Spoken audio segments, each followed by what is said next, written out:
¿Qué harías si te dijera que cada vez que has visto una película del oeste, has estado tragando una mentira perfumada?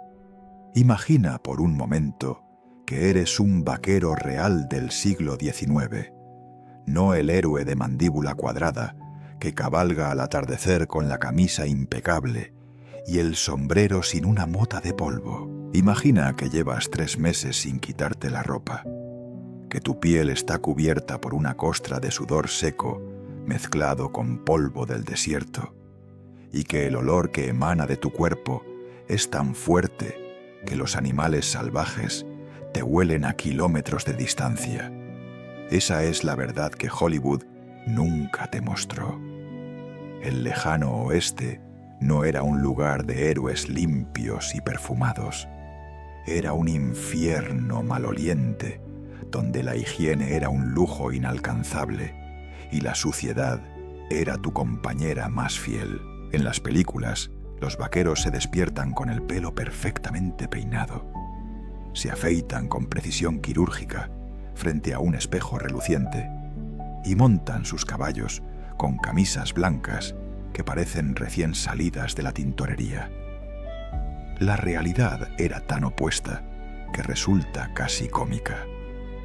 Un vaquero promedio pasaba semanas enteras sin ver un espejo, porque los espejos eran artículos de lujo que solo los ricos podían permitirse. Su rutina matutina no incluía afeitarse, porque las navajas eran caras y peligrosas en manos temblorosas por el frío o el cansancio, y porque mantener el vello facial era una forma de proteger la piel del sol abrasador y del polvo constante. La barba no era una elección estética, era un escudo contra los elementos. Y esas camisas blancas de las películas son la broma más grande de todas. La ropa en el oeste era marrón, gris o negra, no por moda, sino porque esos colores ocultaban mejor la mugre permanente que las cubría. Pero aquí viene la parte que realmente te va a hacer reconsiderar cada escena de salón que has visto. Cuando un vaquero entraba a un bar después de semanas en el camino, no olía a cuero y aventura como te han hecho creer. Olía a una mezcla nauseabunda de sudor rancio, orina seca, estiércol de caballo adherido a sus botas y grasa animal que usaba para impermeabilizar su ropa. El hedor era tan penetrante que la gente podía saber que un grupo de vaqueros se acercaba al pueblo mucho antes de verlos aparecer en el horizonte. Los propietarios de los establecimientos solían colgar carteles exigiendo que los clientes se sacudieran el polvo afuera, no por cortesía, sino porque la cantidad de mugre que se desprendía de un solo hombre podía llenar una habitación con una nube visible. Y aún así, después de sacudirse, el olor permanecía como un aura tóxica alrededor de cada persona. Ahora imagínate esto. Estás sentado en una mesa de póker en ese salón del oeste que has visto 1000 veces en pantalla. La diferencia es que esta vez puedes oler a los otros jugadores. El hombre a tu izquierda no se ha cambiado de ropa interior en 2 meses porque solo tiene un juego, y lavarlo significaría quedarse desnudo durante horas mientras se seca. El de tu derecha tiene las manos tan sucias que las líneas de sus palmas son surcos negros de mugre incrustada que nunca se quita completamente. El sudor le corre por la frente y arrastra consigo partículas de polvo que le dan a su rostro un tono grisáceo, como si estuviera cubierto de cemento húmedo. Cuando sonríe, sus dientes son amarillos o directamente marrones, porque el cepillo dental es un invento que no llegará a la frontera hasta décadas después, y la pasta de dientes es un concepto tan alienígena como viajar a la luna. La escena romántica del oeste acaba de convertirse en una pesadilla olfativa de la que no puedes escapar. La mentira más grande que te vendieron es que la suciedad era opcional, que la gente simplemente elegía no lavarse por pereza o ignorancia. La verdad es mucho más brutal. El agua era tan escasa en la mayoría de los territorios del oeste que usarla para bañarse era literalmente un desperdicio criminal. Cuando encontrabas un arroyo o un pozo, tenías que tomar una decisión. ¿Bebes el agua para no morir de sed? ¿Se la das a tu caballo para que pueda seguir llevándote o la desperdicias frotándote el cuerpo con ella durante 5 minutos? La respuesta era obvia para cualquier persona que quisiera sobrevivir. Los caballos eran tu vida, tu transporte, tu única posibilidad de escape en caso de peligro. Un caballo deshidratado se desplomaba y moría, y tú te quedabas varado en medio del desierto para convertirte en comida de buitres. Así que el agua iba primero para beber, segundo para los animales, y solo en tercer lugar, si sobraba algo, para cocinar o preparar café. Bañarse ni siquiera estaba en la lista de prioridades, pero aquí está el giro que nadie te cuenta. La suciedad no solo era inevitable, en cierto modo era funcional. Esa capa de mugre que se formaba sobre tu piel después de semanas sin lavarte no era solo repugnante, era una barrera protectora contra los elementos. El sudor seco, mezclado con polvo, creaba una costra que actuaba como un aislante natural contra el sol del mediodía que podía freír tu piel en cuestión de horas. La grasa que la gente se untaba en el rostro y las manos, mezclada con la suciedad acumulada, formaba una especie de ungüento que prevenía que la piel se agrietara hasta sangrar por la sequedad extrema del aire. Los vaqueros no se lavaban las manos antes de comer, porque hacerlo significaría quitarse esa capa protectora que les permitía sostener las riendas durante horas sin que las palmas se les despellejaran. La mugre no era el enemigo, era parte de tu armadura de supervivencia. Y entonces llegas a la parte más inquietante de todas, la normalización. Cuando todos a tu alrededor huelen igual de mal, cuando llevas tanto tiempo sin bañarte que ya no percibes tu propio olor corporal, la suciedad deja de ser algo vergonzoso para convertirse en el estado natural de las cosas. Los pioneros desarrollaban lo que llamarían ceguera olfativa. Sus cerebros simplemente apagaban la capacidad de detectar los olores más ofensivos, porque enfrentarlos constantemente habría sido psicológicamente insoportable. Un viajero europeo que visitó el oeste en 1872 escribió en su diario que el olor de los pueblos fronterizos era una agresión física que te golpeaba como un puño invisible en cuanto cruzabas el límite del poblado. Pero para la gente que vivía allí, ese olor era simplemente el aroma de casa, de comunidad, de vida. La nariz se adaptaba o enloquecías. Así que la próxima vez que veas una película del oeste, cuando ese héroe de mandíbula cuadrada se quite el sombrero para saludar a una dama y su cabello brille perfectamente bajo el sol, recuerda esto: estás viendo fantasía pura.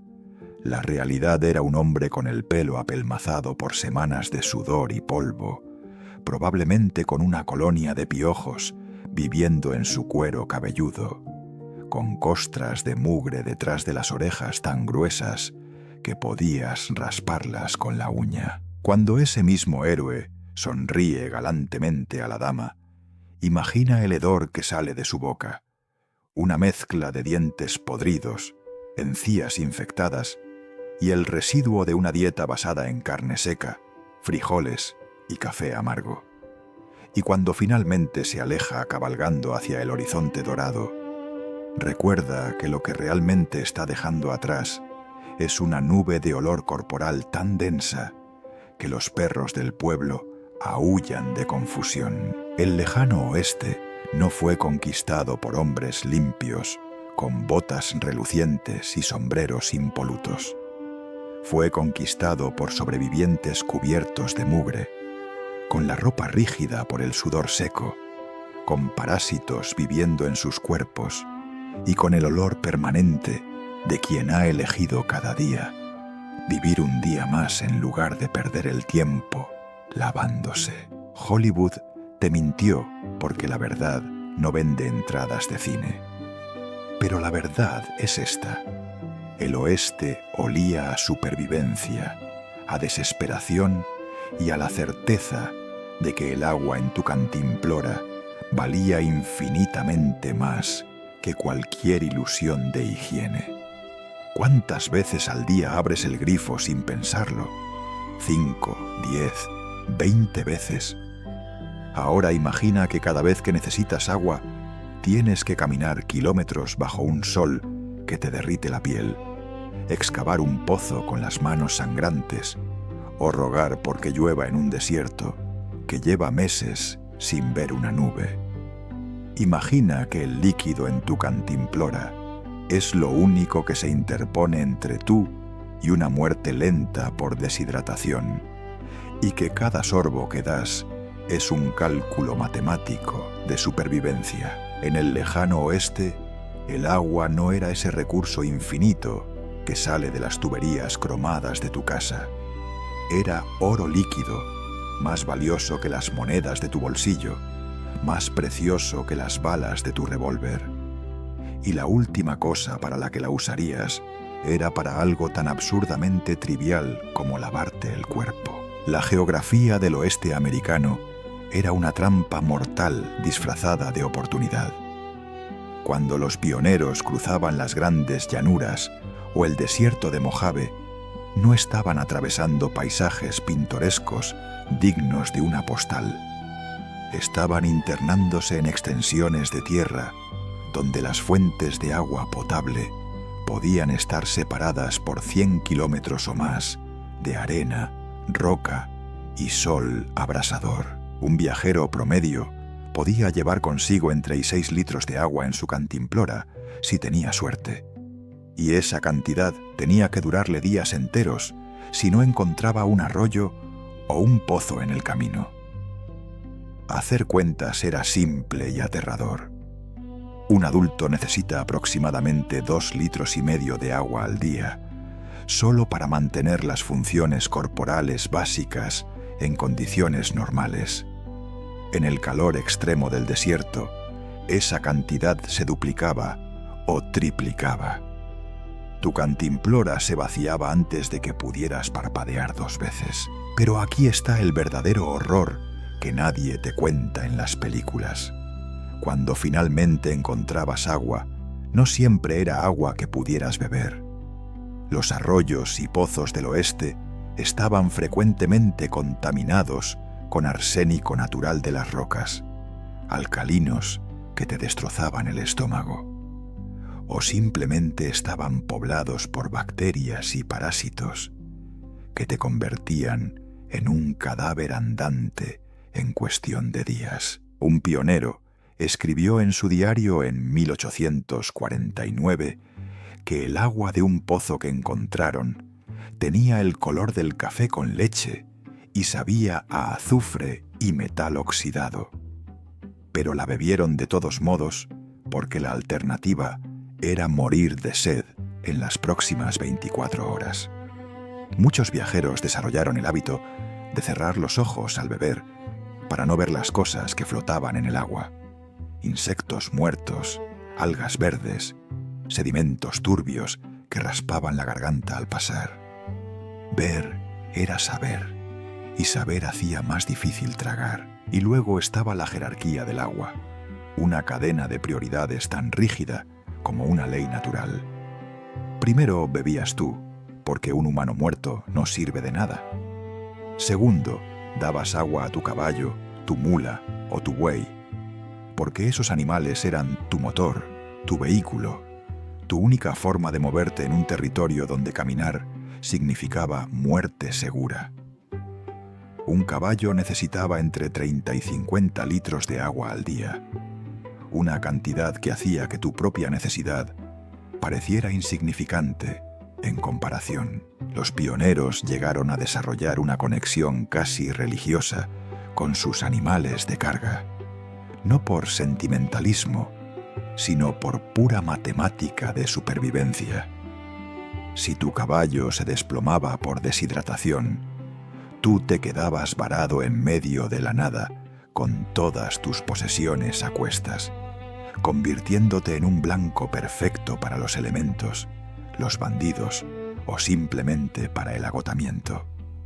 Tercero, si milagrosamente sobraba agua después de beber y de saciar a los animales, la usabas para cocinar o para hacer café, porque el café era el combustible psicológico que mantenía a la gente cuerda durante los viajes interminables. Pero bañarse, lavarse las manos, limpiarse la cara, enjuagarse la boca, todo eso era un lujo que ni siquiera aparecía en la lista de prioridades.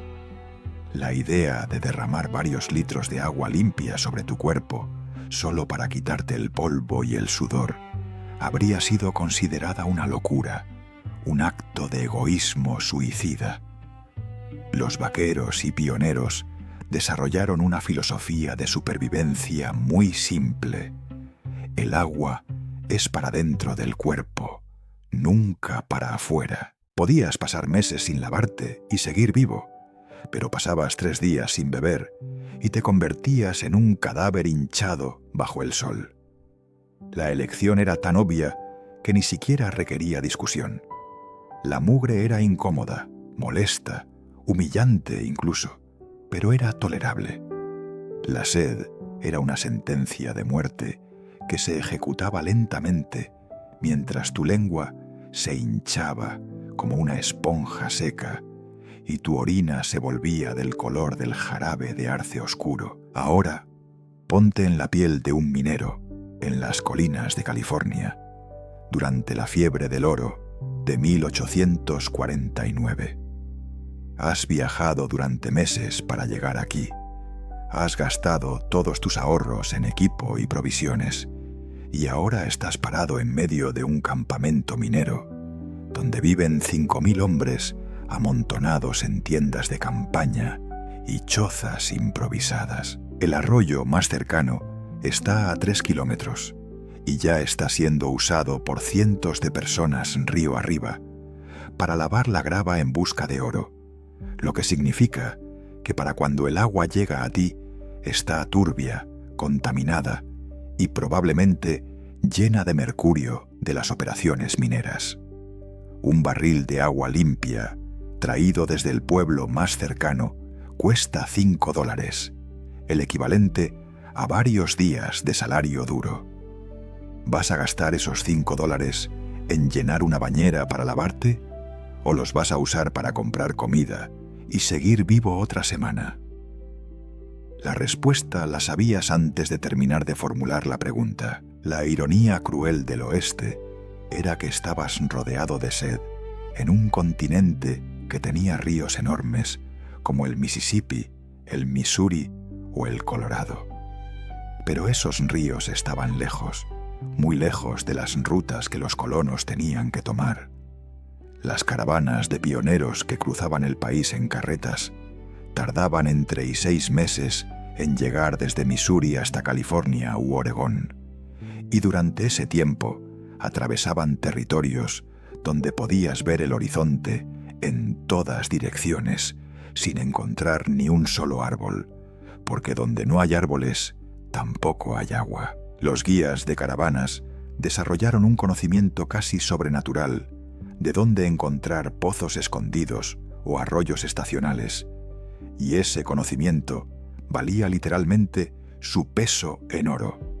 Un guía incompetente que te llevara por la ruta equivocada podía condenar a toda una caravana de 50 familias a morir de sed en medio de la nada. Y aquí está la parte que realmente te va a hacer apreciar ese grifo de tu cocina. Incluso cuando encontrabas agua abundante, seguías sin poder bañarte libremente. Los ríos y arroyos del oeste eran compartidos por cientos o miles de personas, y nadie quería que el tipo de río arriba se bañara y contaminara el agua que tú ibas a beber río abajo. Existía un código no escrito, pero brutalmente aplicado. El agua corriente era para beber y para los animales. Punto final. Si te metías en un río para bañarte, corrías el riesgo de que alguien te pegara un tiro, no por malicia, sino por proteger un recurso comunal vital. La gente había visto demasiadas veces cómo una fuente de agua se volvía inutilizable por la contaminación, y no iban a permitir que tu deseo de estar limpio pusiera en peligro la supervivencia del grupo. El agua era demasiado importante para desperdiciarla en vanidad, pero el momento más desesperante llegaba durante las sequías, esos períodos infernales que podían durar semanas o meses, donde simplemente no llovía y los arroyos se secaban hasta convertirse en cauces de barro agrietado. Durante esas temporadas, los pioneros cavaban pozos cada vez más profundos, a veces de 10 o 15 metros, con la esperanza de alcanzar las napas subterráneas. Cavar un pozo a mano, con palas y picos bajo el sol del mediodía, era un trabajo que te dejaba al borde del colapso, sudando litros de agua que tu cuerpo no podía permitirse perder. Y después de horas de excavación, a veces encontrabas agua y otras veces solo encontrabas más arena seca. En esos momentos, cuando la cantimplora estaba vacía y no había agua a la vista, la gente tomaba decisiones extremas. Bebían su propia orina, que aunque asqueroso podía darte unas horas más de vida. Cortaban cactus y chupaban la pulpa amarga para extraer cada gota de humedad. Mataban a sus animales y bebían la sangre aún tibia antes de que se coagulara. Así que la próxima vez que te metas a la ducha y dejes correr el agua caliente durante 5 minutos, solo porque te da pereza cerrar la llave mientras te enjabonas, piensa en esto. En el lejano oeste, 5 minutos de agua corriente habrían sido suficiente para mantener viva a una familia entera durante una semana. Cada gota que sale de tu grifo y desaparece por el desagüe habría sido un tesoro invaluable para alguien muriendo de sed en el desierto de Nevada. El agua no era solo agua, era vida líquida. Era la diferencia entre ver el amanecer del día siguiente o convertirte en comida para los coyotes. Y por eso, en el oeste, el agua nunca, jamás, bajo ninguna circunstancia, se desperdiciaba lavando un cuerpo que de todos modos volvería a estar sucio en cuestión de horas. ¿Alguna vez has sentido esa sensación pegajosa después de un día de verano, cuando el sudor se seca en tu piel y te sientes sucio? Ahora multiplica esa sensación por 30, por 60, por 90 días consecutivos sin agua para lavarte. Imagina que esa capa de sudor seco no desaparece nunca, sino que se acumula, se mezcla con el polvo del desierto que se adhiere a tu piel húmeda, se combina con la grasa animal que te untas para protegerte del sol, y lentamente forma algo nuevo sobre tu cuerpo. No es piel y no es ropa, es algo intermedio, una costra gruesa, áspera al tacto, de color marrón grisáceo, que cubre cada centímetro de tu cuerpo como un caparazón. En el lejano oeste, esta segunda piel no era el resultado de la negligencia, era el resultado inevitable de la supervivencia en un entorno que te castigaba cada segundo que respirabas. El proceso comenzaba en el momento en que te despertabas al amanecer en tu campamento. El sol del oeste no se levantaba gradualmente como en otros lugares. Aparecía como un disco de fuego que inmediatamente comenzaba a cocinar todo lo que tocaba. En cuestión de minutos, tu cuerpo empezaba a sudar para regular la temperatura, pero ese sudor no se evaporaba limpiamente como cuando estás en un ambiente húmedo. En el aire seco del desierto, el sudor se secaba casi instantáneamente, dejando atrás una fina película de sal y minerales sobre tu piel. Esta primera capa era solo el comienzo. A medida que avanzaba el día y montabas tu caballo o caminabas bajo el sol implacable, sudabas más y más, y cada nueva ola de transpiración se secaba sobre la anterior, creando capas estratificadas como los anillos de un árbol. Al final de la primera semana sin bañarte, tu piel tenía una textura granulosa que podías sentir al frotarte el brazo, como si estuvieras tocando papel de lija fino, pero el sudor seco era solo uno de los ingredientes de tu armadura de mugre. El polvo del desierto era el segundo componente crucial, y este era absolutamente inevitable. Cuando cabalgabas por las llanuras o por los caminos de tierra, cada paso de tu caballo levantaba nubes de polvo tan densas que respirabas partículas con cada inhalación. Este polvo no era la tierra suave y oscura de un jardín europeo. Era arena fina, mezclada con arcilla pulverizada, tan ligera que flotaba en el aire durante horas después de que pasabas. Se metía en tus ojos hasta que llorabas. Se introducía en tu nariz hasta que estornudabas barro. Se alojaba en tus oídos formando tapones duros como piedras. Y por supuesto, se adhería a tu piel sudorosa con una tenacidad que desafiaba toda lógica. El sudor actuaba como pegamento natural, atrapando cada partícula de polvo que tocaba tu cuerpo. Al final del primer mes, no tenías piel visible. Tenías una capa uniforme de tierra compactada que se agrietaba cuando movías los músculos faciales para sonreír o fruncir el ceño. Luego venía el tercer ingrediente, la grasa animal. Esta era la parte que realmente separaba a los novatos de los veteranos del oeste. Los recién llegados, todavía aferrados a nociones civilizadas de higiene, se resistían a untarse grasa de oso, de búfalo o de cerdo sobre el rostro y las manos. Pero después de que el sol del mediodía les quemaba la piel hasta dejarla roja y sangrante, después de que sus labios se agrietaban tan profundamente que sangraban con cada palabra que pronunciaban, después de que sus manos se volvían tan secas que la piel se desprendía en tiras como corteza de árbol, aprendían rápido. La grasa animal era repugnante al tacto. Tenía un olor rancio que te revolvía el estómago y atraía moscas como un imán, pero funcionaba. Creaba una barrera impermeable entre tu piel y los elementos. Cuando la grasa se mezclaba con el sudor seco y el polvo acumulado, el resultado era una pasta espesa que cubría tu rostro como una máscara tribal.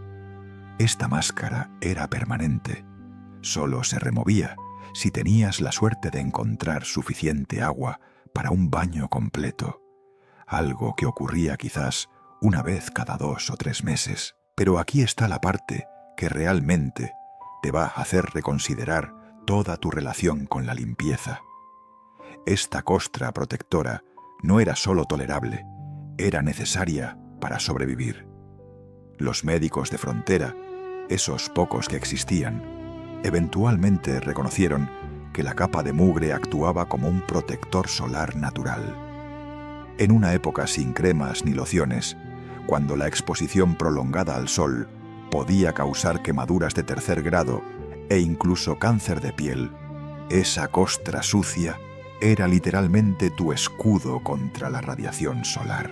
Los vaqueros que mantenían su piel limpia por orgullo o por costumbre civilizada terminaban con rostros curtidos que parecían cuero viejo a los 30 años, mientras que aquellos que aceptaban la mugre conservaban una piel relativamente intacta debajo de la suciedad. La ironía era perfecta. Estar sucio te mantenía más saludable que estar limpio. Además, esa segunda piel de mugre tenía otra función crítica que nadie te cuenta: el aislamiento térmico. El desierto no solo era brutalmente caliente durante el día, se volvía peligrosamente frío durante la noche. Las temperaturas podían caer de 40 grados centígrados al mediodía a cerca de 0 grados por la noche. Un cambio tan extremo que tu cuerpo luchaba por adaptarse. La capa de suciedad compactada sobre tu piel actuaba como un aislante que atrapaba el calor corporal durante las horas frías y lo reflejaba durante las horas calientes. Los pioneros aprendieron que quitarse la ropa y exponerse al aire nocturno con la piel limpia era una invitación a la hipotermia, mientras que mantener esa armadura de mugre significaba la diferencia entre tiritar toda la noche o lograr dormir algunas horas. La suciedad no era tu enemigo, era tu manta térmica que llevabas puesta 24 horas al día.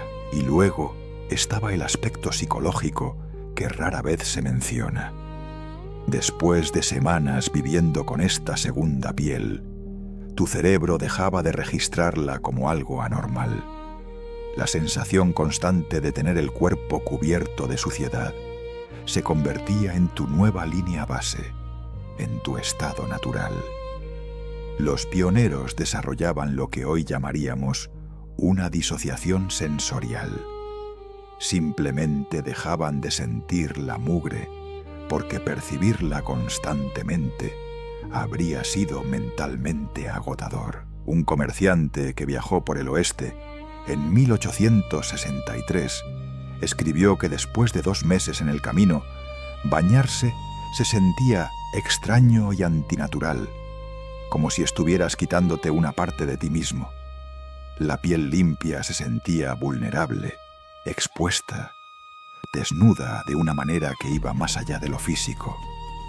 La mugre se había convertido en parte de tu identidad, en una capa de protección no solo contra los elementos, sino contra la realidad misma del entorno hostil que te rodeaba. Pero la verdad más perturbadora de todas era esta: la gente podía identificar de dónde venías por el tipo de mugre que llevabas encima. Los mineros tenían una capa de polvo grisáceo, mezclado con residuos de mercurio, que les daba un brillo metálico siniestro. Los vaqueros tenían una combinación de polvo rojo de las llanuras, sudor y estiércol de ganado, que creaba un patrón marrón rojizo característico. Los tramperos, que pasaban meses en las montañas, tenían pieles de animal y grasa de oso, mezcladas con sangre seca y restos de carne que les daban un aspecto y un olor absolutamente salvaje. Tu mugre era tu currículum vitae, la evidencia visible de tu profesión y tu estilo de vida. Los expertos podían mirarte y saber exactamente qué habías estado haciendo durante los últimos meses solo por analizar las capas de suciedad en tu ropa y tu piel. Incluso había una jerarquía social basada en qué tan sucio estabas. Los hombres más sucios eran paradójicamente los más respetados, porque su mugre demostraba que habían estado trabajando duro, sobreviviendo en las condiciones más extremas, enfrentando los elementos sin rendirse. Un hombre con las manos limpias era visto con sospecha. ¿Qué clase de trabajo hacía que le permitía mantener las manos limpias? Probablemente era un apostador, un estafador o alguien que vivía del trabajo de otros. Pero un hombre con las manos tan negras que las líneas de sus palmas eran surcos profundos de mugre incrustada, ese era un hombre que se había ganado su lugar en la frontera. La suciedad era una medalla de honor, una prueba visible de que no eras un cobarde de ciudad que se acobardaba ante un poco de polvo y sudor. Y así, La paradoja final del lejano oeste se revelaba en toda su gloria retorcida. En un mundo donde el agua era más valiosa que el oro, donde cada gota significaba la diferencia entre la vida y la muerte, la suciedad no era una vergüenza, sino una necesidad. Esa costra de sudor, polvo y grasa que cubría tu cuerpo como una armadura, era tu protección contra un entorno que te quería muerto. Era tu aislante térmico, tu protector solar, tu tarjeta de presentación y tu prueba de que habías sobrevivido otro día en el lugar más inhóspito que la humanidad había decidido llamar hogar. La limpieza era un lujo de los débiles y los ricos. La mugre era la armadura de los sobrevivientes. ¿Qué harías si después de 3 meses sin bañarte, finalmente llegas a un pueblo con un establecimiento de baños y te dicen que cuesta $1 entero ser el primero en usar el agua limpia, pero solo 50 centavos si esperas tu turno? Ahora imagina que aceptas pagar los 50 centavos, porque $1 es demasiado dinero. Y cuando finalmente te toca entrar a la habitación del baño, te encuentras con una tina de madera llena de un líquido turbio, marrón oscuro, tibio y espeso, que ya no se parece en nada al agua. 3 hombres se han metido ahí antes que tú. 3 cuerpos cubiertos de meses de mugre han remojado en esa misma agua. Y ahora es tu turno de sumergirte en lo que básicamente es un caldo humano concentrado. Bienvenido al baño compartido del lejano oeste, donde la higiene era tan cara que la gente literalmente se bañaba en la suciedad de extraños y se convencía a sí misma de que estaba quedando más limpia. La economía del baño en el oeste era brutal y simple. Calentar agua requería tiempo, leña y esfuerzo, 3 recursos que costaban dinero. Un establecimiento de baños típico tenía que transportar el agua desde un pozo o un río, cargarla en cubetas enormes, calentarla sobre fogones que consumían cantidades masivas de leña y luego llenarla en tinas que podían contener entre 80 y 100 litros. Todo este proceso tomaba horas de trabajo y el dueño del establecimiento no era una institución de caridad. Necesitaba recuperar su inversión y obtener ganancias, así que cobraba por cada uso de la tina. Pero aquí está el truco. Cambiar el agua después de cada cliente habría sido económicamente insostenible. La solución era simple y repugnante. La misma agua se usaba para 5, a veces hasta 6 personas consecutivas antes de ser desechada.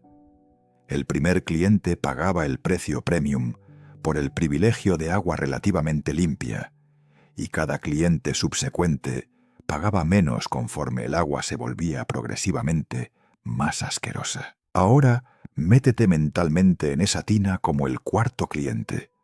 Lo primero que notas es el color. Ya no es transparente ni siquiera grisáceo. Es un marrón opaco que te impide ver tus propias piernas una vez que te sumerges. Esto no es solo agua sucia, es una suspensión coloidal de células muertas de piel, sudor disuelto, grasa corporal, polvo del desierto, posiblemente sangre seca de heridas y cortes, pelos sueltos flotando como algas muertas, y una cantidad indeterminada de orina porque, seamos honestos, después de meses aguantándote las ganas, el agua caliente relajaba la vejiga de más de un cliente. El olor era lo siguiente que te golpeaba. Una mezcla nauseabunda de sudor rancio, grasa humana cocida por el calor del agua y un toque de amoníaco de la orina mezclada. Este olor se intensificaba con el vapor que subía de la tina, llenando la pequeña habitación con una neblina tibia que te hacía respirar la esencia concentrada de la suciedad de otros hombres. Pero lo peor no era lo que veías o lo que olías, era lo que sentías. Cuando te sumergías en ese agua espesa, Notabas inmediatamente que tenía una textura diferente al agua normal. Era viscosa, casi grasosa al tacto, como si estuvieras metiéndote en aceite tibio diluido. Esta textura venía de los aceites corporales y la grasa animal que los clientes anteriores habían llevado en su piel. Cuando movías las manos bajo el agua, sentías cosas rozándote, pelos flotantes que se enredaban entre tus dedos, grumos blandos de mugre que se habían desprendido de otros cuerpos, y ocasionalmente algo más sólido que preferías no identificar. La superficie del agua tenía una espuma amarillenta grisácea que se aglomeraba en los bordes de la tina como una costra de jabón rancio mezclado con suciedad. Si tenías la mala suerte de meter la cabeza bajo el agua, el líquido entraba en tu boca con un sabor salado, metálico y amargo que te hacía escupir y jurar que nunca más volverías a sumergir la cara. Y aquí está la parte verdaderamente perturbadora. La gente salía de estas tinas convencida de que estaba más limpia que cuando entró. El autoengaño era necesario para mantener la cordura. Habías pagado 50 centavos, habías esperado tu turno, te habías sometido a la experiencia repugnante de sumergirte en la sopa humana, así que tu cerebro necesitaba creer que valió la pena. Te frotabas el cuerpo con las manos bajo el agua turbia, sintiendo cómo algunas capas de mugre se desprendían de tu piel, y elegías ignorar el hecho de que simultáneamente estabas cubriendo tu cuerpo con la mugre de 3 extraños. Cuando salías de la tina, te secabas con una toalla áspera que probablemente había sido usada por docenas de clientes antes que tú, y te ponías tu ropa sucia, que inmediatamente comenzaba a absorber la humedad de tu piel recién lavada. En cuestión de horas, estabas exactamente igual de sucio que antes, con la única diferencia de que ahora llevabas encima una mezcla democrática de tu propia mugre y la de varios desconocidos. Los establecimientos de baños intentaban mantener algún nivel mínimo de estándares, pero estos estándares eran risibles para los ojos modernos. Algunos lugares presumían de cambiar el agua después de cada 3 clientes en lugar de cada 6, como si esto fuera un lujo extraordinario. Otros ofrecían un servicio premium donde te daban un cubo pequeño de agua limpia para enjuagarte después de salir de la tina compartida, por supuesto por un costo adicional de 25 centavos. Los más sofisticados tenían jabón disponible, generalmente un bloque duro de sosa cáustica y grasa animal que apenas hacía espuma y te dejaba la piel irritada y roja, pero al menos era jabón. Sin embargo, la mayoría de los clientes no podían permitirse estos lujos adicionales. El baño básico era simplemente sumergirse en agua comunal tibia, frotarse un poco, salir, secarse y considerar el trabajo terminado. Pero había una categoría aún más baja en esta jerarquía de la higiene, los que no podían pagar ni siquiera los 50 centavos. Estos hombres esperaban afuera del establecimiento hasta que el último cliente pagado había terminado, y entonces suplicaban permiso para usar el agua antes de que fuera desechada.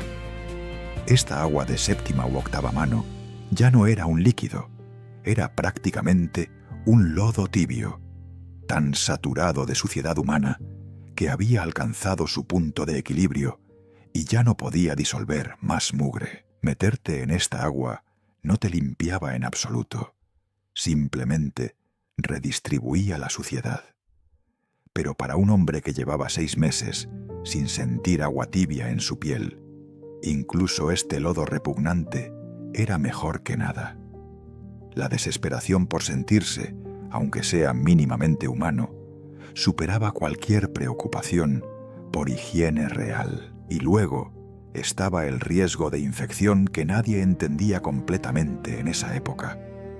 El concepto de gérmenes y bacterias no sería ampliamente aceptado hasta finales del siglo XIX, así que la gente no tenía idea de que estaban literalmente bañándose en un cultivo de bacterias patógenas. Cada cliente que se metía en la tina depositaba millones de microorganismos en el agua, bacterias de la piel, hongos, posiblemente patógenos de enfermedades como la sífilis o la gonorrea, si algún cliente estaba infectado, y una variedad de parásitos microscópicos. El agua tibia era el ambiente perfecto para que estos organismos se multiplicaran, así que para el cuarto o quinto cliente, el agua era básicamente una sopa biológica peligrosa. No era raro que la gente desarrollara infecciones cutáneas, erupciones misteriosas o picazón intensa días después de un baño. Irónicamente, el acto de intentar limpiarse los enfermaba. Los niños y las mujeres tenían sus propios horarios de baño, generalmente temprano en la mañana, cuando el agua estaba más limpia, pero ellos también compartían el agua entre sí. Una familia entera podía bañarse en secuencia en la misma tina.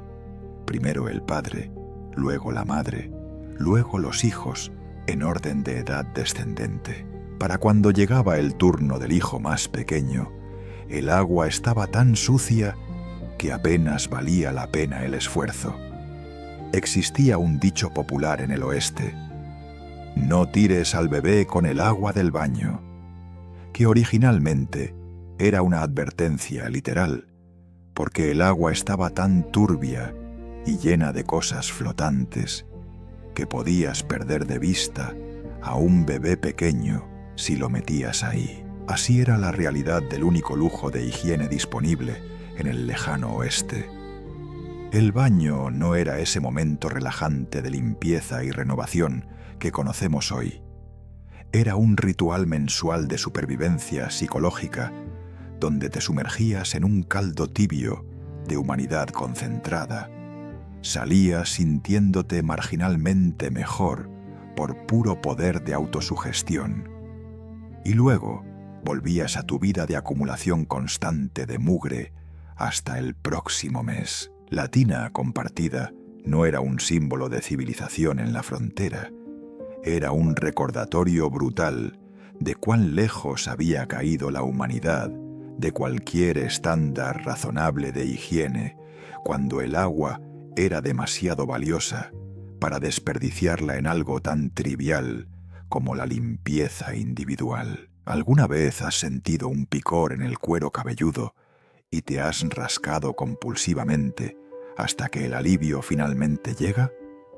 Ahora imagina que ese picor nunca se detiene, que es constante, día y noche, una sensación de miles de patitas microscópicas caminando sobre tu piel que te vuelve loco lentamente. Imagina quitarte el sombrero después de un día largo y ver literalmente docenas de piojos adultos corriendo por el interior del fieltro, buscando refugio en las costuras, y saber que hay cientos más viviendo en tu cabello, alimentándose de tu sangre, poniendo huevos que eclosionarán en más piojos que continuarán el ciclo infinito.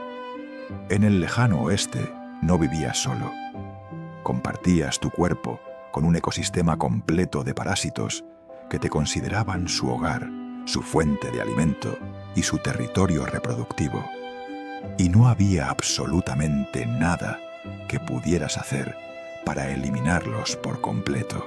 Los piojos eran los inquilinos más comunes de tu cabeza y llegaban en 3 variedades distintas: los piojos del cuero cabelludo, los piojos del cuerpo y los piojos púbicos. Los del cuero cabelludo eran los más visibles y los más enloquecedores. Estos pequeños vampiros del tamaño de una semilla de sésamo se aferraban a los tallos de tu cabello cerca del cuero cabelludo, donde el calor era ideal y el acceso a tu sangre era fácil. Cada piojo hembra ponía entre 6 y 10 huevos por día. pequeñas cápsulas blancas llamadas liendres, que se pegaban al cabello con un adhesivo tan fuerte que sobrevivía incluso los raros baños. En cuestión de semanas, una infestación pequeña se convertía en una plaga de cientos de individuos. El picor constante venía de tu sistema inmunológico reaccionando a la saliva del piojo que inyectaba en tu piel cada vez que te mordía para alimentarse. Rascarte proporcionaba alivio temporal, pero también creaba heridas abiertas en tu cuero cabelludo que se infectaban con bacterias de tus uñas sucias, causando llagas supurantes que olían a podrido. Los vaqueros y pioneros desarrollaron estrategias desesperadas para combatir la plaga de piojos. La más común era simplemente afeitarse completamente la cabeza cada pocos meses, eliminando el hábitat de los parásitos de un solo golpe. Pero esto tenía sus propios problemas. Quedabas completamente expuesto al sol abrasador, sin la protección natural de tu cabello, y en el frío nocturno perdías una cantidad significativa de calor corporal a través del cráneo desnudo. Algunos hombres optaban por un término medio, manteniendo el cabello muy corto, apenas 1 centímetro de largo, lo suficiente para ofrecer alguna protección, pero no tanto como para que los piojos pudieran establecer colonias masivas. Otros recurrían a remedios folk que eran casi tan malos como la infestación misma. Empapar el cabello en queroseno, vinagre fuerte o incluso mercurio diluido, sustancias tóxicas que mataban los piojos, pero también quemaban el cuero cabelludo y te enfermaban por inhalación de vapores venenosos. La cura era frecuentemente peor que la enfermedad, pero la desesperación por detener el picor constante hacía que la gente intentara cualquier cosa. Pero los piojos del cuero cabelludo eran casi benignos comparados con los piojos del cuerpo. Estos parásitos no vivían en tu piel, sino en las costuras y pliegues de tu ropa, especialmente la ropa interior de lana que mantenías puesta durante semanas o meses sin cambiar. Salían de sus escondites varias veces al día para alimentarse de tu sangre, mordiendo cada centímetro de tu torso, brazos y piernas. El resultado era un tormento perpetuo de picazón en todo el cuerpo, imposible de aliviar porque no podías rascarte adecuadamente a través de las capas de ropa. La única solución efectiva era hervir toda tu ropa para matar los piojos y sus huevos, pero esto requería cantidades enormes de agua y combustible, recursos que simplemente no existían en la mayoría de las situaciones. Así que los piojos del cuerpo se convertían en compañeros permanentes, una presencia constante que te recordaba tu impotencia contra las fuerzas más pequeñas de la naturaleza. Algunos hombres llegaban al punto de quitarse la camisa durante los descansos para aplastar manualmente los piojos que encontraban en las costuras, un ritual grotesco que se llamaba leer la camisa, porque pasabas los dedos por las costuras como si estuvieras leyendo líneas de texto. Y luego estaban las chinches, los vampiros nocturnos, que convertían cada intento de dormir en una pesadilla. Las chinches vivían en los colchones de paja, en las grietas de las camas de madera, en las mantas y almohadas, básicamente en cualquier superficie donde la gente dormía. Estas criaturas del tamaño de una lenteja permanecían escondidas durante el día, pero en cuanto apagabas la lámpara y te acostabas, salían en masa. Podías sentirlas caminando sobre tu piel, un cosquilleo suave que te hacía dar manotazos en la oscuridad.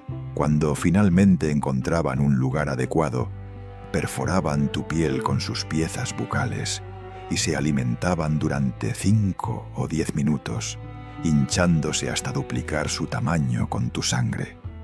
La mordida en sí no dolía porque inyectaban un anestésico, pero horas después aparecían las ronchas rojas que picaban ferozmente.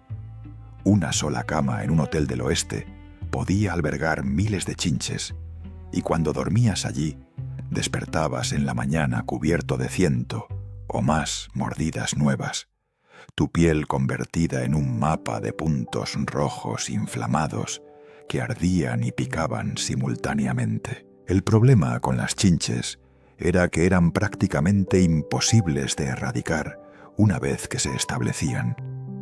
Podían sobrevivir meses sin alimentarse, esperando pacientemente en las grietas hasta que una nueva víctima se acostara. Traer chinches de un hotel a tu casa o campamento era fácil. Se escondían en tu ropa o tus pertenencias y establecían nuevas colonias donde sea que fueras. Los hoteles y posadas del oeste eventualmente aceptaron que las chinches eran inevitables y simplemente las consideraban parte de la experiencia. Algunos lugares tenían las patas de las camas metidas en latas llenas de agua o queroseno para evitar que las chinches subieran desde el suelo. Pero esto solo funcionaba parcialmente, porque las chinches también podían caer desde el techo.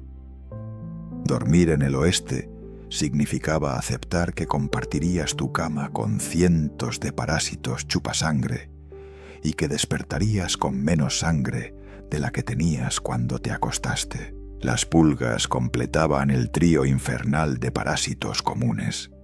Estas saltaban desde los animales, especialmente perros, gatos y roedores, hacia los humanos con facilidad alarmante.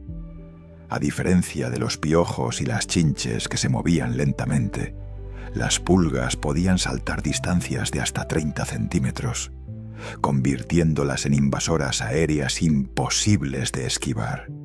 Se alojaban en tu ropa, especialmente en los calcetines y la ropa interior, mordiendo repetidamente y dejando grupos de picaduras que se volvían cada vez más sensibles con cada mordida subsecuente. Lo peor de las pulgas era que eran vectores de enfermedades serias.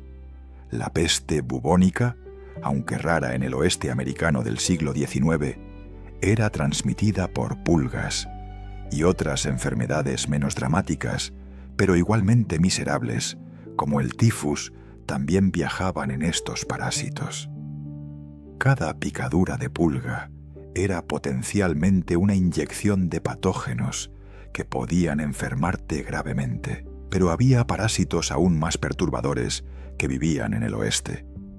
Las moscas ponían sus huevos en heridas abiertas, y cuando estos huevos eclosionaban, las larvas se alimentaban del tejido muerto o infectado. Esta condición, llamada miasis, era sorprendentemente común entre personas que tenían cortes, llagas o úlceras que no podían mantener limpias y cubiertas.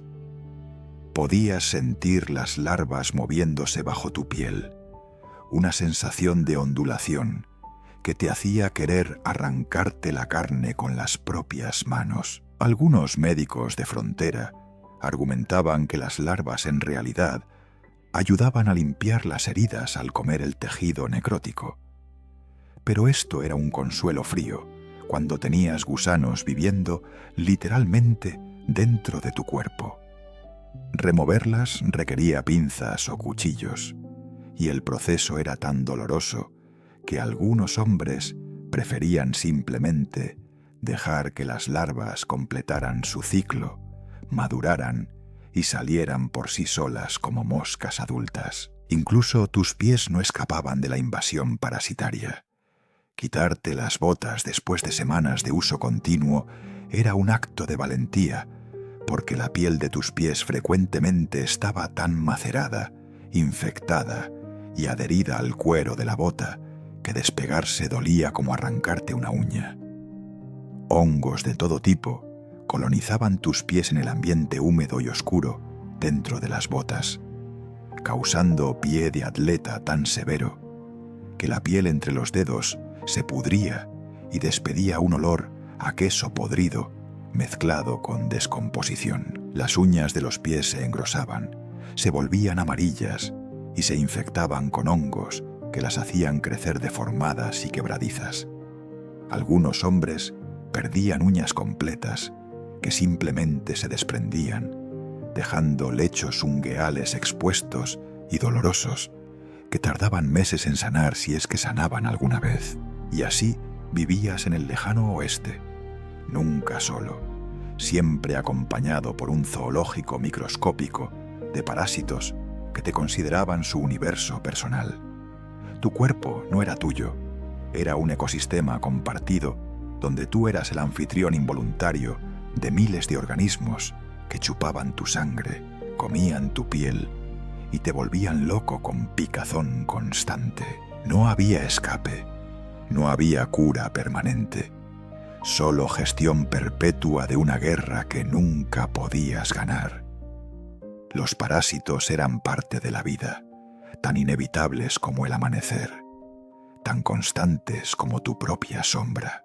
¿Cuántas veces has visto en las películas a un vaquero morir heroicamente en un duelo al mediodía, cayendo dramáticamente con una bala en el pecho mientras el sol brilla sobre su rostro?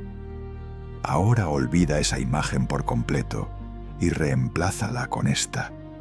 Un hombre de 30 años acostado en el piso de una carreta, temblando violentamente, con la piel del color del pergamino viejo, los ojos hundidos en las órbitas como canicas en un cuenco demasiado grande, y un charco marrón de diarrea líquida mezclada con sangre empapando su ropa y el piso debajo de él. No hay música dramática, no hay últimas palabras nobles, solo gemidos de dolor abdominal, el olor nauseabundo de sus propios intestinos vaciándose sin control, y la certeza de que va a morir de la forma más indigna imaginable. Esa era la verdadera cara de la muerte en el lejano oeste, y su nombre era disentería. Las estadísticas no mienten, aunque las películas sí. Por cada hombre que moría por una herida de bala en el oeste, morían 20 por enfermedades gastrointestinales. La disentería, el cólera, la fiebre tifoidea y otras infecciones intestinales mataban con una eficiencia que ningún pistolero podría igualar. Durante la gran migración hacia el oeste, entre 1840 y 1860, se estima que murieron más de 30.000 personas en el camino de Oregón, y la mayoría de esas muertes no fueron por ataques indios, accidentes de carretas o mordeduras de serpiente. Fueron por beber agua contaminada de un arroyo que parecía perfectamente limpio, pero que río arriba había sido usado como letrina por otra caravana. El oeste no se conquistó con revólveres, se conquistó caminando literalmente sobre un camino pavimentado con las tumbas de personas que murieron vaciándose desde dentro. La disentería comenzaba de forma engañosamente simple. Bebías agua de un arroyo, río o pozo que estaba contaminado con bacterias como Shigella o parásitos como la ameba Entamoeba histolítica. Durante las primeras 12 a 48 horas no sentías nada anormal. Quizás un ligero malestar estomacal que atribuías a haber comido carne seca de mala calidad. Pero los microorganismos ya estaban trabajando, multiplicándose por millones en tus intestinos, liberando toxinas que comenzaban a destruir el revestimiento de tu colon. Entonces llegaban los calambres, no los calambres normales de un dolor de estómago, sino contracciones tan violentas que te doblabas en dos, gritando, con los músculos abdominales en espasmo constante.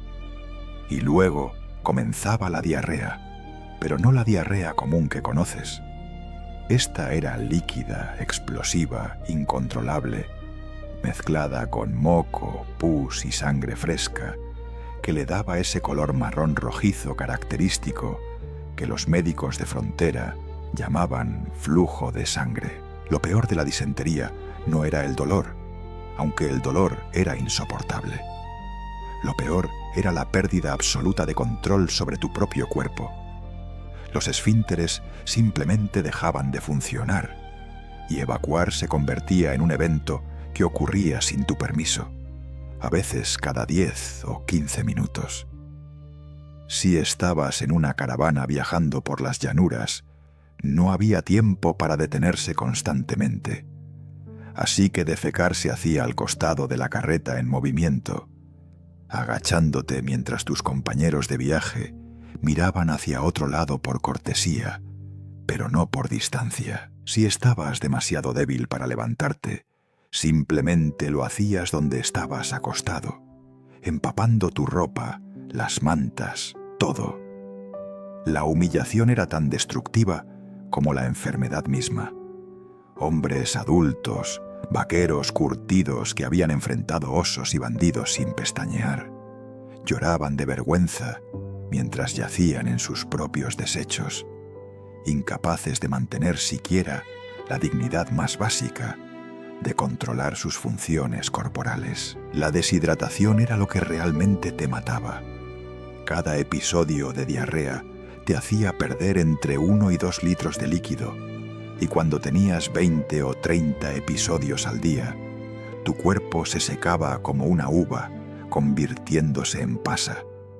La sed se volvía abrumadora, una necesidad desesperada que te hacía suplicar por agua constantemente. Pero aquí estaba la trampa mortal.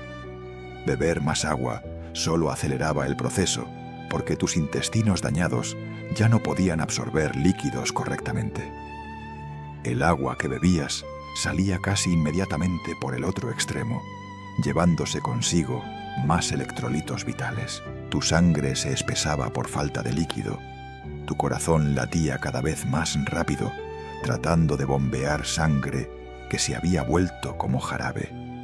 Tu presión arterial caía hasta que apenas podías mantenerte consciente. La piel perdía toda elasticidad. Si alguien te pellizcaba el brazo, el pliegue de piel permanecía levantado durante segundos antes de volver lentamente a su lugar. Tus ojos se hundían en las órbitas rodeados de círculos negros. Tu lengua se hinchaba y agrietaba. Tus labios se secaban hasta sangrar, y no había tratamiento efectivo. Los médicos de frontera, cuando existían, no entendían la naturaleza bacteriana de la enfermedad. Sus tratamientos eran a menudo contraproducentes o directamente dañinos. Te daban opio o láudano para detener la diarrea, lo cual proporcionaba alivio temporal, pero permitía que las toxinas se acumularan en tus intestinos, empeorando la infección. Te sangraban con sanguijuelas o cortes para equilibrar tus humores, lo cual era lo último que necesitaba alguien que ya estaba críticamente deshidratado. Te hacían beber mezclas de whisky, pólvora y agua salada que se suponía que quemarían la enfermedad, pero que solo irritaban más tus intestinos destrozados. Algunos doctores recomendaban comer solo pan blanco y arroz, lo cual al menos no empeoraba las cosas, pero tampoco las mejoraba significativamente. La mayoría de las víctimas de disentería simplemente tenían que esperar y ver si su sistema inmunológico podía ganar la batalla antes de que la deshidratación los matara. Era una lotería brutal donde las probabilidades estaban en tu contra. En las caravanas de pioneros, la disentería se extendía como fuego en pasto seco. Las familias viajaban juntas en espacios confinados, compartían utensilios de cocina, usaban las mismas fuentes de agua. Cuando una persona se enfermaba, era solo cuestión de días antes de que otros comenzaran a mostrar síntomas. Los niños morían especialmente rápido porque sus pequeños cuerpos no podían soportar la pérdida masiva de líquidos. Las madres veían a sus hijos deteriorarse en cuestión de 48 horas, pasando de niños activos y saludables a cadáveres demacrados que apenas pesaban más que su ropa. Las tumbas de niños bordeaban los caminos del oeste con una frecuencia desgarradora, marcadores simples de piedras apiladas o cruces de madera que decían solo un nombre y quizás una edad. Sara, 3 años. Thomas, 5 meses. La disentería no discriminaba por edad, género o fortaleza física. Todos eran igualmente vulnerables a las bacterias invisibles en el agua. Las condiciones sanitarias hacían que el problema fuera exponencialmente peor. Los campamentos de caravanas no tenían letrinas adecuadas. La gente simplemente se alejaba unos metros del campamento para hacer sus necesidades. Cuando alguien tenía disentería y apenas podía caminar, hacía sus necesidades aún más cerca.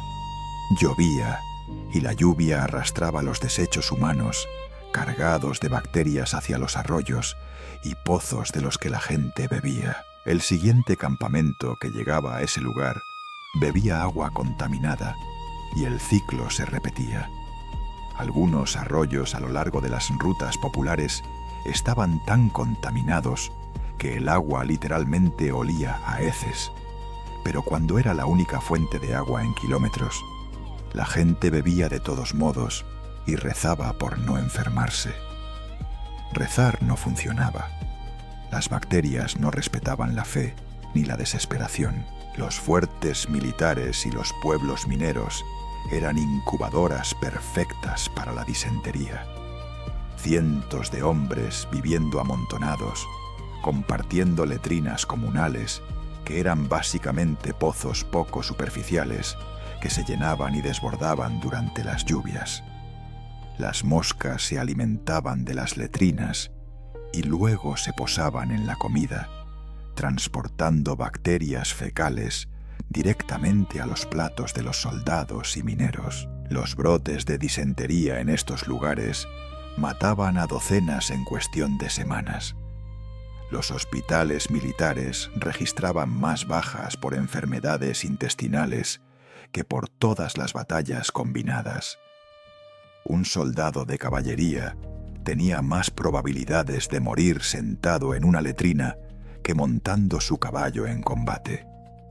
La gloria del oeste se revelaba como lo que realmente era: un continente vasto donde la infraestructura sanitaria básica no existía y donde las enfermedades prosperaban en el caos, y la muerte por disentería era lenta y consciente. No era como una bala que te mataba instantáneamente o te dejaba inconsciente por shock. Permanecías completamente alerta mientras tu cuerpo se apagaba órgano por órgano. Sentías tus riñones fallar, tu orina volviéndose oscura y escasa hasta detenerse por completo. Sentías tu cerebro nublarse por la falta de electrolitos. Comenzabas a alucinar, a ver cosas que no existían. Tu temperatura subía hasta que ardías en fiebre o bajaba hasta que tiritabas incontrolablemente. Tus extremidades se volvían frías y azuladas a medida que tu cuerpo priorizaba mantener la sangre en los órganos vitales. Y durante todo este proceso, que podía tomar entre 3 y 7 días, permanecías acostado en tus propios desechos, en una carreta que seguía avanzando porque la caravana no podía detenerse, rodeado de tu familia, que no podía hacer nada excepto verte morir lentamente. Esta era la verdadera cara del lejano oeste. No había nada romántico, nada heroico en morir de disentería. Era una muerte sucia, humillante, dolorosa y completamente evitable si hubieran entendido conceptos básicos de microbiología e higiene, pero no los entendían, así que seguían bebiendo agua contaminada, seguían muriendo por miles y seguían siendo enterrados en tumbas poco profundas a lo largo de los caminos que supuestamente llevaban a una vida mejor. La disentería era el verdadero conquistador del oeste, un asesino microscópico más letal que cualquier pistolero. más implacable que cualquier tribu hostil, más inevitable que la misma muerte. Ahora que has caminado por el barro, el sudor y la sangre del lejano oeste real, que has sentido el picor de los piojos en tu cuero cabelludo, que has olido el agua marrón de la bañera compartida y que has visto la muerte indigna por disentería, es momento de hacer la pregunta final. ¿Cómo diablos conquistó alguien este continente? ¿Cómo se las arreglaron decenas de miles de personas para cruzar desiertos mortales, sobrevivir inviernos brutales, establecer pueblos y crear una civilización en condiciones que harían que la mayoría de nosotros nos rendiéramos antes del tercer día? La respuesta no está en las armas, ni en los caballos, ni en la tecnología. La respuesta está en la capacidad humana de adaptarse a lo absolutamente repugnante, de normalizar lo inaceptable y de seguir avanzando, incluso cuando tu cuerpo es un ecosistema ambulante de parásitos y bacterias. El oeste no se conquistó a pesar de la suciedad. Se conquistó precisamente porque la gente aprendió a vivir con ella, a través de ella, como parte de ella. La suciedad en el lejano oeste no era un defecto moral ni un fracaso de carácter. Era una adaptación evolutiva a un ambiente que no ofrecía ninguna alternativa viable. Cuando tu elección era entre mantenerte limpio y morir de sed, o mantenerte sucio y sobrevivir otro día, la decisión se tomaba sola. Los pioneros que insistían en mantener los estándares de higiene de la costa este morían rápidamente, sus cuerpos deshidratados, alimentando a los buitres del desierto. Los que sobrevivían eran aquellos que podían tragar su orgullo junto con el agua sucia, que podían ignorar el olor de sus propios cuerpos, que podían dormir con piojos y despertarse agradecidos de haber visto otro amanecer. La suciedad se convirtió en un lenguaje de supervivencia, un código que separaba a los que entendían las reglas del oeste de los que aún vivían con fantasías de civilización. Llevar 3 meses de mugre encima no te hacía débil, te hacía un sobreviviente. Y había una belleza retorcida en esta realidad, aunque Hollywood nunca te la mostraría. La gente del oeste desarrolló una forma completamente nueva de relacionarse con sus cuerpos y con el concepto mismo de limpieza. Aprendieron que un cuerpo limpio era un cuerpo vulnerable, que la piel desnuda sin su armadura de mugre se quemaba bajo el sol y se agrietaba con el viento. Aprendieron que el olor corporal intenso era un repelente natural contra algunos insectos, que la costra de sudor y polvo actuaba como camuflaje olfativo que confundía a los depredadores. Aprendieron que compartir el agua sucia de una tina no era degradante, sino comunitario, un acto de solidaridad donde todos reconocían que estaban igualmente desesperados por sentir agua tibia en la piel. La suciedad dejó de ser algo que escondías con vergüenza y se convirtió en algo que exhibías con orgullo, porque cada capa de mugre era una historia de supervivencia, un capítulo de tu biografía escrito en sudor y polvo. Los vaqueros desarrollaron una estética completa alrededor de la suciedad funcional. Sus sombreros no se limpiaban jamás, acumulaban años de sudor hasta que el fieltro se volvía rígido y oscuro. Pero eso era precisamente lo que los hacía perfectos. Un sombrero nuevo era el marcador de un novato, pero un sombrero con 5 años de mugre incrustada era el símbolo de un veterano que había sobrevivido todo lo que el oeste podía lanzarle. Sus botas se deformaban con los años hasta adaptarse perfectamente a la forma de sus pies. Las grietas en el cuero se llenaban de barro seco y estiércol compactado que actuaba como impermeabilizante natural. Sus chaquetas de cuero se volvían brillantes por la grasa acumulada, tan rígidas que podían mantenerse de pie por sí solas, pero esa rigidez las hacía resistentes al viento y a la lluvia. La ropa sucia del oeste no era ropa descuidada, era equipo de supervivencia optimizado por años de uso brutal. Incluso la comida del oeste reflejaba esta filosofía de aceptar lo repugnante como normal. Los vaqueros comían frijoles directamente de la lata sin calentarlos, masticaban carne seca que estaba cubierta de polvo del camino, bebían café tan fuerte y amargo que disolvía el esmalte de los dientes. Nadie se lavaba las manos antes de comer, porque hacerlo habría sido un desperdicio absurdo de agua. Las moscas se posaban en la comida y nadie las espantaba. Simplemente las tragabas junto con los frijoles. El pan podía tener moho en los bordes, pero lo comías de todos modos, cortando las partes más afectadas solo si tenías el lujo de ser exigente. Tu estómago aprendía a procesar cosas que harían vomitar a una persona moderna: agua contaminada, carne medio podrida, vegetales marchitos que llevaban semanas en una alforja bajo el sol. El sistema digestivo de un pionero era una forja biológica que podía extraer nutrientes de casi cualquier cosa orgánica. Los que tenían estómagos delicados simplemente no duraban, pero la verdadera transformación era psicológica. Después de meses o años viviendo en estas condiciones, tu definición misma de lo que era aceptable cambiaba fundamentalmente. Lo que al principio te había parecido insoportable, asqueroso, degradante, lentamente se convertía en tu nueva normalidad. El olor de tu propio cuerpo sin lavar durante meses dejaba de registrarse en tu cerebro. La sensación de piojos caminando por tu cuero cabelludo se volvía tan familiar como el latido de tu corazón.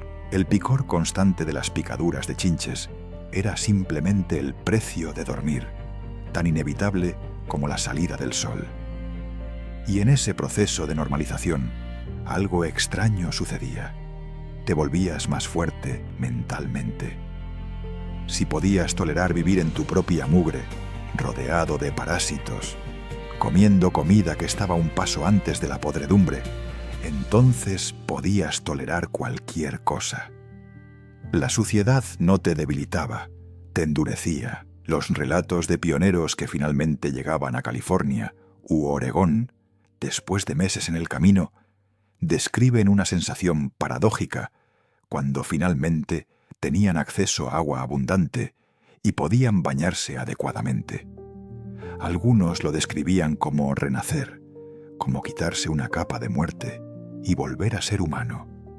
Pero otros, curiosamente, lo describían como algo desorientador e incluso perturbador. Se sentían expuestos, vulnerables, como si les hubieran quitado una armadura invisible. Sus cuerpos, acostumbrados a la capa protectora de mugre, reaccionaban mal a estar limpios. La piel se volvía sensible, se quemaba fácilmente, se secaba y agrietaba. Algunos incluso reportaban sentirse enfermos después de bañarse, como si su sistema inmunológico hubiera estado en simbiosis con las bacterias de su piel, y eliminarlas abruptamente causaba un desequilibrio. La limpieza, ese objetivo que habían soñado durante meses, resultaba ser menos placentera de lo que habían imaginado. Y aquí está la reflexión final que debes llevarte de este viaje por el lado maloliente de la historia. La civilización es una ilusión increíblemente frágil. Tú vives en un mundo donde el agua limpia sale de grifos con solo girar una manija, donde puedes ducharte 2 veces al día si quieres, donde la ropa se lava en máquinas automáticas y los parásitos son una rareza médica en lugar de una constante universal. Pero todo esto es nuevo, tan nuevo, que apenas tiene 150 años de antigüedad. Durante el 99% de la historia humana, la gente vivió mucho más cerca de las condiciones del lejano oeste que de las tuyas. La suciedad era el estado predeterminado de la humanidad. La limpieza era la excepción rara y costosa, reservada para los momentos especiales. Tus antepasados olían terrible, estaban cubiertos de parásitos, se bañaban raramente y morían de enfermedades que hoy curamos con una pastilla. Y sin embargo sobrevivieron, se reprodujeron, construyeron imperios y eventualmente crearon el mundo de agua limpia e higiene fácil que tú heredaste. Así que la próxima vez que te quejes porque el agua de la ducha tardó 30 segundos en calentarse o porque tu champú favorito se acabó, recuerda esto. Hace solo 5 generaciones, tu bisabuelo habría considerado tu vida como magia pura. El hecho de que puedas bañarte diariamente con agua caliente y limpia, que puedas eliminar los piojos con un simple shampoo medicado, que nunca hayas tenido que elegir entre beber agua o lavarte las manos, todo eso es un lujo que 99% de los humanos que han existido jamás experimentaron. Eres más limpio que reyes, que faraones, que emperadores de civilizaciones antiguas. Y ese lujo descansa sobre la espalda de generaciones, de personas que sobrevivieron cubiertas de mugre, infestadas de parásitos, oliendo a supervivencia pura, para que tú pudieras existir en un mundo donde la suciedad es opcional. El lejano oeste no se conquistó con manos limpias y camisas blancas, sino con cuerpos cubiertos de polvo, callos y parásitos. Una época donde el olor corporal no era una falta de educación, sino la prueba irrefutable de que en un entorno hostil y salvaje seguías vivo un día más. La suciedad no era el enemigo, era la compañera silenciosa de cada pionero, de cada vaquero, de cada buscador de oro que decidió que valía la pena cruzar un continente, a pesar de saber que llegaría cubierto de mugre, infestado de piojos y con historias que nadie querría escuchar en una cena elegante. Conquistaron el oeste no a pesar de la suciedad, sino aceptando que la suciedad era parte del precio de la supervivencia, y pagaron ese precio con cada centímetro de su piel cubierta de costra, con cada parásito que compartió su cuerpo, con cada baño mensual en agua marrón que los dejaba tan sucios como cuando entraron. Suscríbete y activa la campanita si crees que podrías sobrevivir en estas circunstancias.